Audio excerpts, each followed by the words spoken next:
Hello everyone, welcome back to my channel Sunita Chandra. এই যে সকাল সকাল দেখো রান্না বান্না শুরু করে দিয়েছি। সকাল বলতে তাহলেও আজকে আবার সকাল সকাল হয়নি, তোমার দাদা ভাই অনেকগুলো বাজার আনা ছিল না, সেজন্য বাজার আনলো তারপরেই রান্না শুরু করেছি। তো ওই করতে করতে দেরিও হয়ে গেছে, তো কি রান্না করব ভেবে পাচ্ছিলাম না। আর আমাদের বাড়িতে আজকে সে মনসা দালানে যে ঢাকগুলো বাজায়, সেই কাকুগুলো আজকে একটা খাবে। তো সেই কারণে বেশি তাড়াতাড়ি লাগছিল যে কি রান্না করব কি রান্না করব ভেবে। তো কালকেই বলে দিয়ে গেছিলো যে ঢাকের কাকুটা খাবে বলে। তো সেই কারণে কি কি করব এখন খুঁজে পাচ্ছি না। তো যাই হোক, রান্না বান্নাগুলো স্টপ করে শেষ করি, তারপরে আজকেই তো যেহেতু শেষ পুজো, একটু পুজোটাও দেখতে যাব ভেবেছি চান টান করে।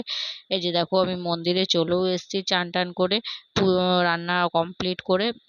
আজকে যেহেতু শেষ পূজা, সেই কারণে আমরা ওই চিড়ে ভোগ প্রসাদও দিয়েছিলাম মাকে।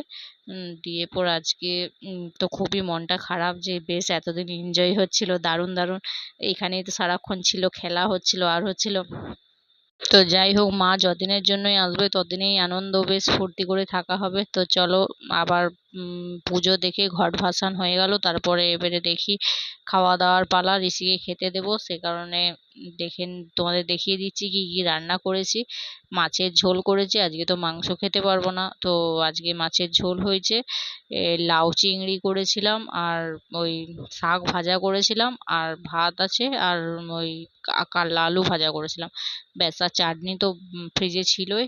তো সে কারণে আর কিছু করিনি, আর সবাইকে পাতাতেই খেতে দিয়ে দেবো। আর আমরা নিজেরাও পাতাতে খেয়ে নেবো, অত বাসনপত্র ধুতে না খুব বেজার লাগে। আর আজকে অনেকটাই বেলা হয়ে গেছিলো। আর তারপরে একটু ঘুমোতে না ঘুমোতে আবার মাইক টাইক বাজছিল, আর ঘুম হয়নি আজকে। তো আর শুতে শুতেও প্রায় 3:30 বেজেই গেছিলো। তো যাই হোক, ঘুম থেকে ঘুমোই নাই যেহেতু দুপুরে, তারপরেই উঠে গেছিলাম। তো সে তারপরেই একজন বাতাবি দিয়ে গেছিলো, আমাদের এখানে পাশের বাড়িতে একজনকার বাতাবি গাছ আছে। তো বাতাবিটা নিয়ে এসে মাখলাম, দেখছি কেমন দেখি খেতে লাগে। তো চাট মশলা দিয়েছি, বিট নুন দিয়েছি, চিনি দিয়েছি, এসব দিয়ে অনেক কিছু দিয়ে মাখিয়েছিলাম। তো খেতে তো ভালো লাগছিল, প্রথম দিকে ভালো লাগছিল, তারপরে না কি তেতো তেতো লাগছিল, জিভটা কিরকম হয়ে যাচ্ছিল। তো আর খাইনি, ফেলে দিলাম, ভালো লাগে না আর। তো প্রথম দিকে সত্যিই খুবই ভালো লাগছিল খেতে। তো যাই হোক, আমি দেখো সন্ধ্যাবেলায় সেজে নিলাম বলতে কি, এটা ঠাকুর ঠাকুর বেরিয়েছিল, সেটার সঙ্গে গিয়েছিলাম। তারপরে এসে আমি তোমাদের সাথে একটু কথা বলে নিলাম। তো সিঁদুরের টিপ ফিপ পরিয়েছে, অনেকে সিঁদুরও মেখেছে, আমি সিঁদুরটা মাখিনি, কারণ আমার না গালে কি বেরিয়ে গেছে, সে কারণে আর মাখলাম না। আর এদিকে দেখো মনসাতলার দালানে বসে আছি, আর মা আমরা এখানে এখন আছে, এরপর ভাসান দেবে আর কি পুকুরে। তো এখানে আপাতত দাঁড় করিয়ে আছে, কারণ এবারে না মাইক টাইক করেনি আর কি, ওই ঢাক নিয়ে আর কি মাকে বার করেছিল, তো সে কারণে এখানে এনে একবারটি রেখেছে মণ্ডপে। আর এদিকে দেখো কত মানুষজন সন্ধেবেলা রাত্রেবেলা আর কি খিচুড়ি খেতে এসছে। তো খুবই ভালো লাগছে, আমি তো খিচুড়ি খাই না, আমার ভালো লাগে না।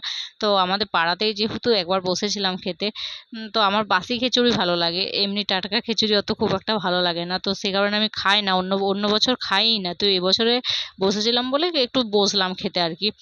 তো সারাদিনের ব্লগটা কিরকম লাগলো জানিও বন্ধুরা, ভালো লাগলে লাইক কমেন্ট শেয়ার করো। আর তোমরা খুব খুব ভালো থেকো, সুস্থ থেকো, বাড়ির সবার খেয়াল